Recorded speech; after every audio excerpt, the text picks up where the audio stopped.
Hi friends नमस्कार। चलतु मु बर्तमान ओला ऑन कर दे। बर्तमान मु अच्छी आमर खोर्धा नुआ बस स्टैंड रे। तो देखो ये देखिपे मु ओला बर्तमान ऑन करके बस। तो एठू मत केतबेले राइड मिलूँ। बर्तमान टाइम हूँ 1:07 आप भी देखिपे। तो बर्तमान मत यू केते समय भितर राइड मिलूँ मुझे आपको जनइबी। खोर्धा बस स्टैंड रे बर्तमान ठिया है। तो जदि राइड मिलला मुझे जनइबी कहीं खोर्धा बस स्टैंड रे तो राइड मिलवाटा बहुत कष्ट। तब बर्तमान मिल कि न मिल सीटा भी मुझे जानी।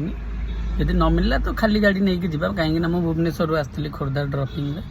तो ड्रप करी बर्तमान बस स्टैंड को पलि आसी बस स्टैंड रे बस। जदि मिलला तो भल कथा, जदि न मिलला तो ताले खाली गाड़ी नहीं कि जा। आपण मैंने भी किसी शिक्षा को पाइबे जे खोर्धा बस स्टैंड को गले खोर्धा जदि आम जाऊे तो बुकिंग मिलूँ कि न मिलूँ देखा जाऊ। आ मु आसी ओलारे कौट आमर पोखरीपुट कोकिला रिसोर्ट रु प्राय 28 किलोमीटर मत देता ओला 350 टंका। मैंने भावतु केते टंका मत से किलोमीटर हिसाब से केते टंका लेखा पड़ा। जदि आपण मान सहित सेमती किसी घटुचे ताले मत कमेंट करके जनातु।